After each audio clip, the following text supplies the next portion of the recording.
Welcome to Flosstube and Variety Show number 98.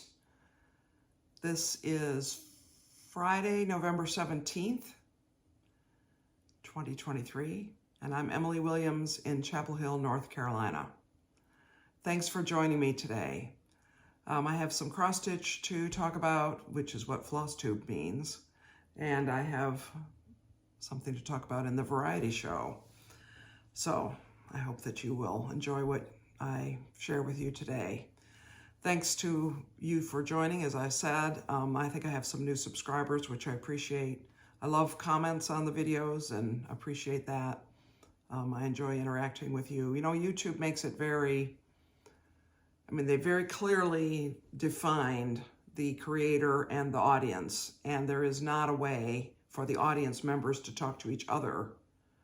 And the only way for the audience and the creator to talk is through the comments, and I enjoy that.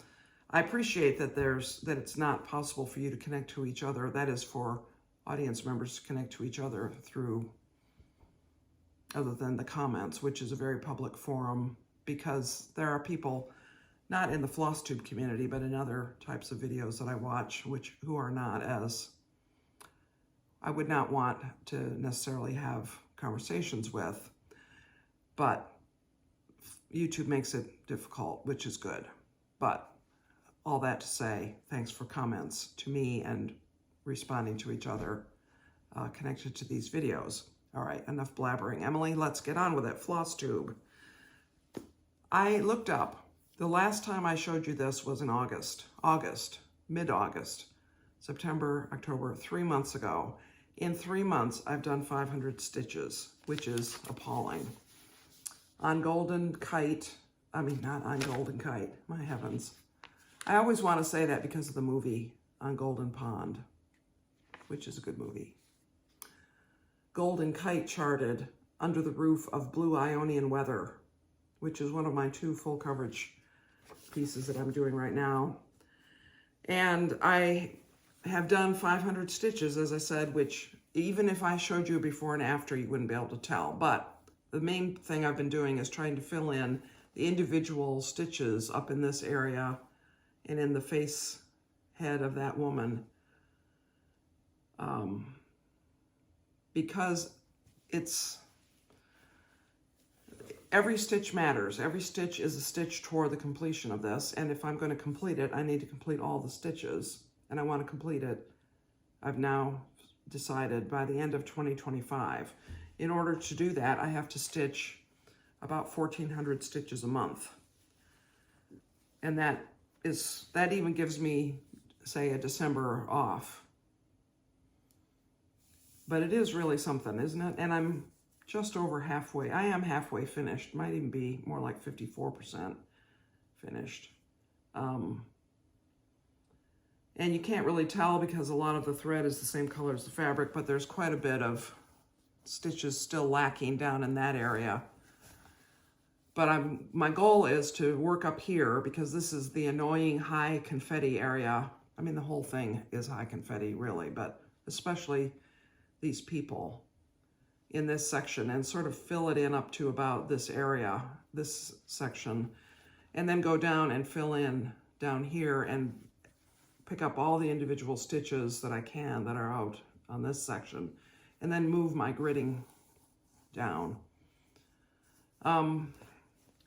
I used to do full coverage cross stitch without gridding, but this I just have to. I used to do it when that was the only piece I was working on, so I would come back to it day after day.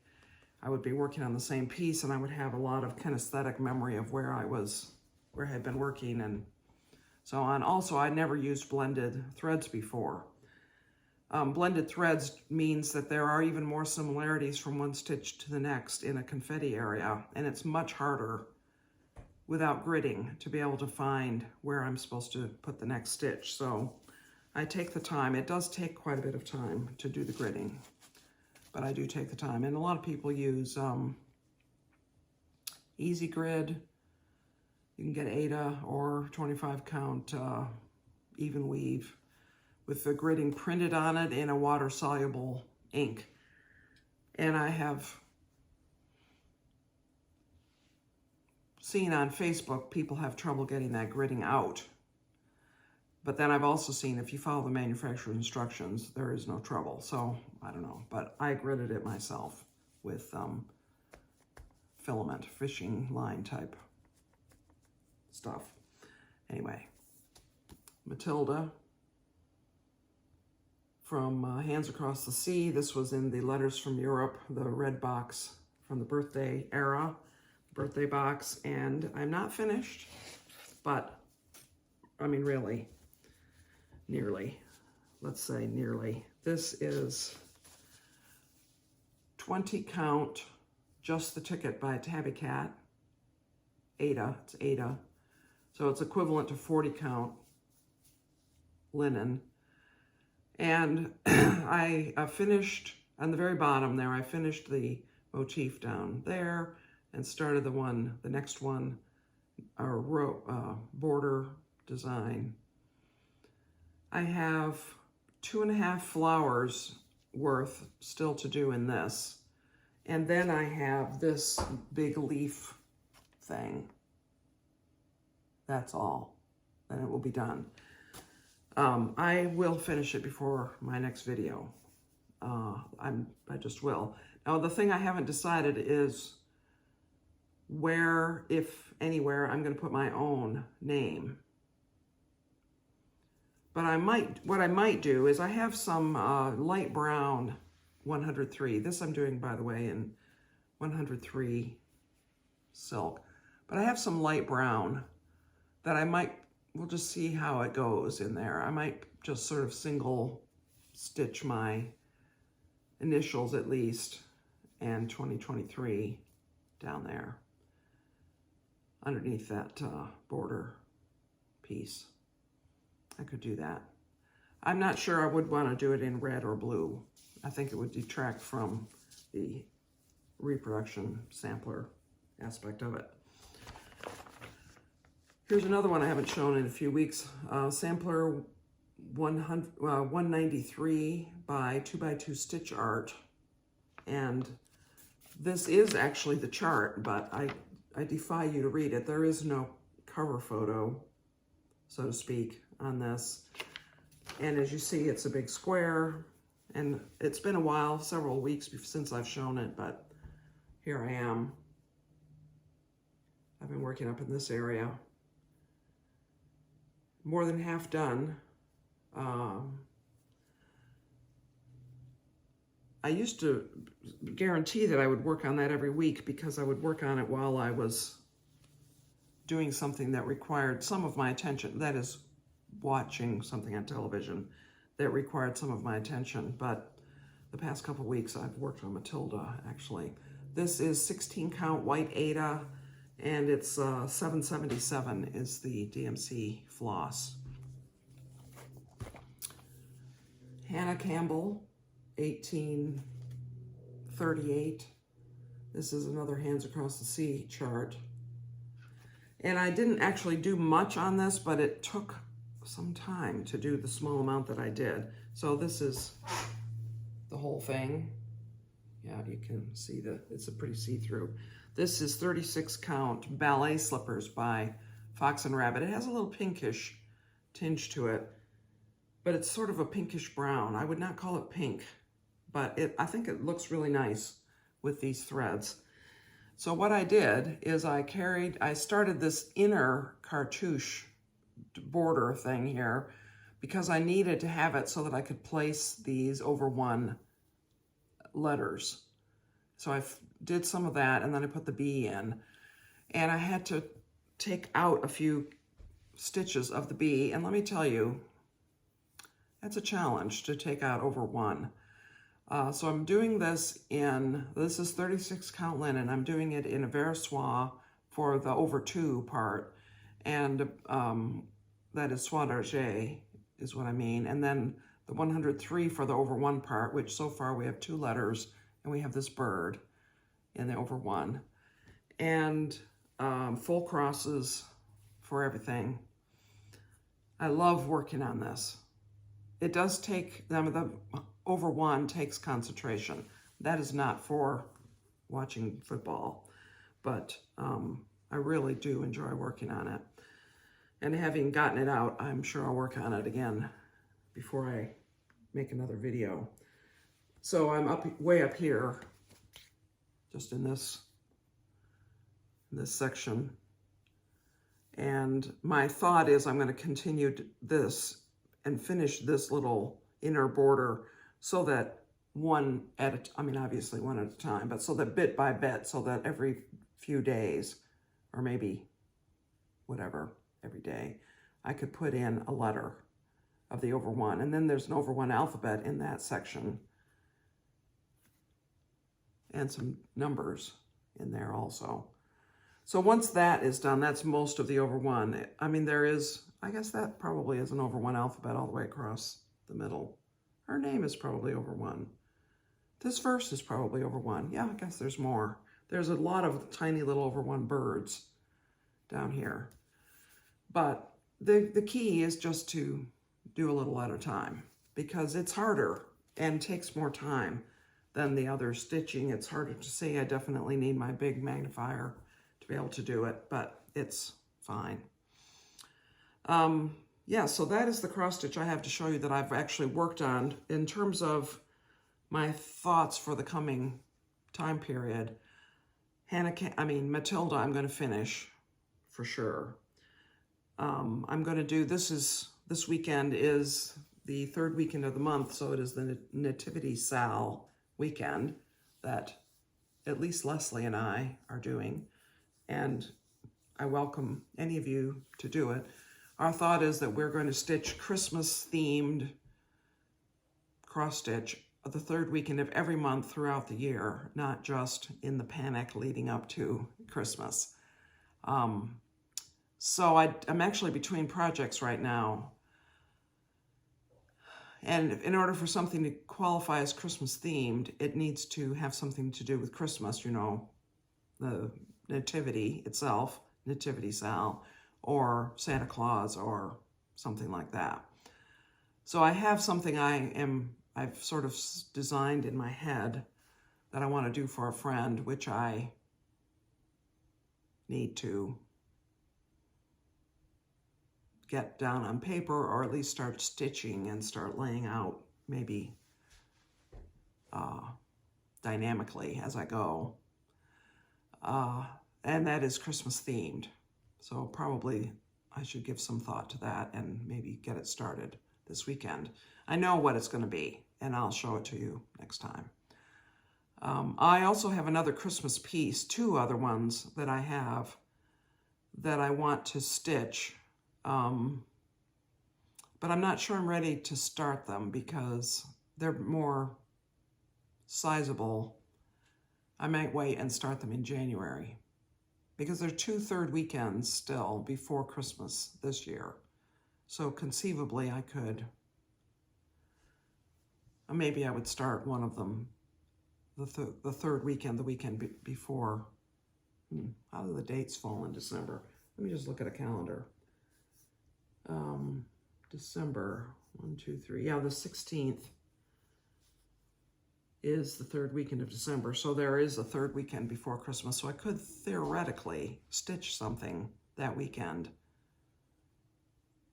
if it were a small item and finish it before Christmas itself. That would be interesting. So anyway, for sure I'm going to do that this weekend, work on that this weekend, work on various things. I'm not making any commitments between now and the next video. Variety show. Let's see what I have over here.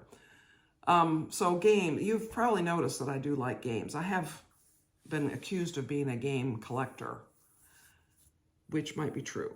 There may be some validity to that accusation, but I do have a lot of games. Some of these I may have shown you before, but the category, the topic for today is tile laying games.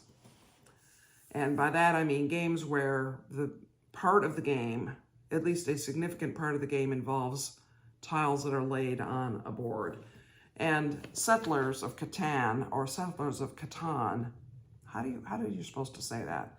Most people I know say Settlers of Catan, but to me, it's spelled Catan, is a classic, a tile laying game in a way, in that the board is constructed of tiles, so therefore it's different every time. I forgot one. Well, I'll talk to you about it and I'll stick a picture in at a later point in the video. So anyway, this is a tile laying game, technically speaking, I think you would have to say. Another classic tile laying game, and this is a true tile laying game where the game consists of laying tiles, is Carcassonne. And this has been out a long time. In fact, I'm kind of surprised that it doesn't say Spiel des Jahres winner, because I think it was, but maybe it wasn't. But in this game, you draw a tile randomly and then you have to fit it into the grid, and you can put meeples on tiles to claim points that have to do with terrain. You know, there's rivers and pastures and castles and things like that. And your goal is to have points at the end of the game, which you achieve by putting your meeples in different places, possibly by laying tiles to start with. I think there's something about fish and in the rivers. Yeah. Now this is a game, Alhambra. Now I looked this up, so I know that Carcassonne and Settlers of Catan are both available now. Alhambra, the edition that I have right here is the first edition. Well, it's probably the second, at least the second printing, because you see it has the Spiel des Jahres 2003 symbol award depicted on it. And this this version of it, yeah, it says 2003, is the original. This is the original. The idea of this game is each player independently is building their own Alhambra, and you score points based on having the most number of the same element. So if you have the most number of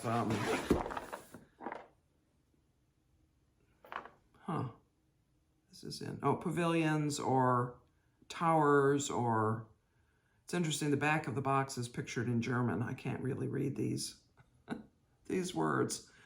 Anyway, you have there are different tiles that are different point values and different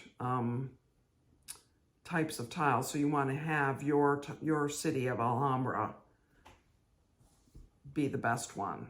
And it also could have the longest contiguous wall on the outside compared to your opponents and that sort of thing. It's a good game. I mean, it's a worthy winner of the Spiel des Jahres in 2003, which amazingly is 20 years ago. So we've been playing this game for 20 years. That's really amazing to me. So here's another game that is another kind of tile laying game. It's called Tantrix. And you can see it has tiles pictured on this pouch. And the idea of this is that you have a certain number of tiles, I think, or maybe you draw one, and you have to place it in the layout so that the colors match. And then the longest line of red or blue or yellow that you can score, you get points for. So it's sort of a spatial game. They're hexagonal pieces. They're very nice, Bakelite type. I mean, it isn't, I suppose it's plastic, but they're a nice feel to them. They make a semi-annoying, but not totally annoying sound as they rub together. And you lay them out on the table and you play, everybody's playing on the same set of tiles. And I think it's possible that you might have a tile that could not be placed. So there must be some mechanic. I don't remember. It's been a while since we've played. But this is a very interesting game. It's actually a good game to play, or a good set of things it's a good activity to do by yourself. There's some solitaire game version, but it's just fun to pull the tiles out and to lay them out. It's quite good. It says 8 to 99, the age on it. I'm not sure. I would think that a younger child could at least play with them, could match them up. And then finally, the last one I wanted to talk about is one we play a lot. It's called Azul, and it is based, I mean, it's a mathematical game, really, but it's setting, if you will, is a tile market in maybe Portugal. And the tiles in the game are based on the Portuguese tile making tradition. And it has this grid on the scoring board where you're trying to lay your tiles. So you have to lay the tiles that look like that on those spaces, and you score points depending on how you did it. And this is another one that has really nice feeling tiles. You know, so they're printed, some of them are printed on, and some of them are blank, just a color. And it's very nice. It's a satisfying game to play with. And doesn't take long. There's interaction. That is to say you affect the play of your opponents by how you play, which I think is a good game idea. The game itself, this board by itself, you're supposed to move a little tiny wooden cube along to indicate your score, and we found that to be highly annoying because it's so easy to displace the cube and then you don't remember where it was. So there's an expansion called the Crystal expansion or something that has a plastic play mat that fits over the board that has little indentations so that your wooden token that keeps your score and your tiles do not slide around and get out of place. They stay put. And it also has some different versions of this layout of the board. So I would say it's practically essential. Maybe you would purchase the game as is, play it a few times. If you like it, get that expansion, which it's called an expansion. It's barely an expansion, really. It's kind of an expansion. And so the final game that I was going to bring out, which I didn't bring, it's in the game room, but I'll put a picture, I'll stick a photograph here, is called Tikal. And it is a game that's a sort of a geography exploration game where you turn over tiles as you go and you discover temples and jungle clearings and things like that. And depending on what you uncover, you can move through and pick up gold or explore the temple and things like that. So it's that mechanic, but again, it's a tile laying game, and that's a game where the map is built as you play the game out of hexagonal tiles. So that's a game. It's not a young game. I think it might be a Spiel des Jahres winner. When I show the picture, you'll be able to tell if it has that symbol on it or not. But it's a game that we have played. At times we've gotten to the point where we play it quite frequently because it's a very good game. And since you're laying out the board as you play it, it's different every time. So that's a nice feature of that kind of game. So that is that. Now I have a few other sort of random things to talk about. I was surprised that I had only 4 cross-stitch pieces to show you, but then I remembered that since the last video, which was a week ago, 2 full days have not been, in fact, I think 3 full days have not had any stitching on them. No, I guess 2 full days. One day we went to see our son and daughter-in-law at their place in the mountains of Tennessee, Roan Mountain, Tennessee specifically. And we had a lovely day. It was forecast to be rainy in the morning and cloudy all day, and high of maybe 61 or something there, but it was sunny actually, and we admired their chickens, and we had we took their dogs out, and we sat out on the deck and looked at the view and petted the dog. Well, we didn't pet the dogs. They're not really pettable dogs. They are not that keen on being petted by us. My son and daughter-in-law, they'd let them pet them. But it was It was a very nice day, but it's a full day because it's about a 4-hour drive there and back. And then on Tuesday this week, my cooking group, which is a monthly gathering, met here. And for whatever reason, I just never pulled out stitching. I was getting ready and doing other things, some sort of household administrative kinds of things, and I just never pulled out any stitching at all that day. It's very rare for me to actually be home for a day and not do any cross stitch. And I didn't go up to the sewing room either that day. I was thinking I would be up there and working on something. But one thing I did do, I think it was Tuesday and Wednesday maybe, is I worked out the layout and the little killer clues for the Sudoku quilt that I'm going to make my son. Now, will I make it for this Christmas? I could probably, because what is this, the 17th of November? I probably could finish it by Christmas now that I have the plan, now that I know how I'm going to actually do it, I probably could. It would mean not doing some other things, but we'll see. We'll see if I think I have the right fabrics. And there's going to be another galloping horse, i.e. quilting video before the end of the year. And so you may discover more during that video of whether I did it or not. Whether I either completed it by then, or have decided to do it. But I certainly, now at least I know what I would do. Another thing, when we were there with them, they said, so when Natasha last washed the bedding, Scott's baby quilt came apart along one of the sides of it. Scott's baby quilt. Now, Scott is 29. I made that baby quilt for him 30 years ago because, let's see, he turned 29 in August. So he was born more than 29 years ago. He was born in 1994. So he was born 29 years ago. So I was making it in earlier 1994. So 29 years ago. I guess that's it. I guess that's true.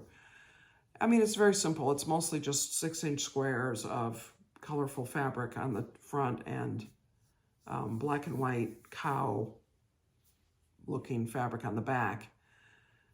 And it had come apart, so they showed it to me. And Scott said, I was thinking that it was just too far gone. I was going to throw it away. And Natasha said, oh, you can't throw it away. Your mother made this for you. This is your baby quilt.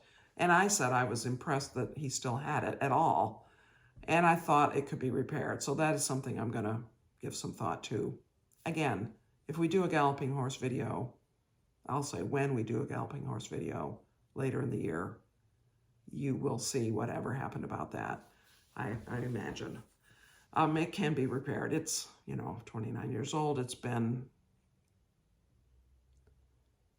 hasn't been folded up in a drawer for 29 years. It's been, I'll say, even used. I know he took it to college with him. I just think that's amazing, really. Yeah, so that's sort of what's been going on. This coming week is Thanksgiving.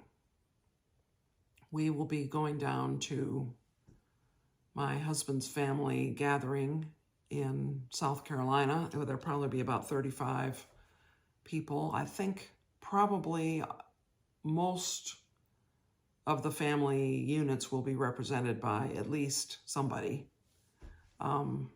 We have a brother-in-law. His brother is living in Portugal, and he and his wife, I haven't heard that they're coming. But maybe they are. Maybe as a surprise, they're going to come. But our nephew and niece who live in Sweden are coming. The Michigan crew are coming down to South Carolina with children, young children, a baby and a 1-year-old and a 3-year-old. So it's going to be a lot of fun and great to see everybody. Some folks we haven't seen in a few years between other obligations and COVID and who knows, you know, all sorts of things. We don't always all get together every year, but every year or two, pretty much, we can count on seeing everybody. So early next week, I'm going to be doing some baking for that.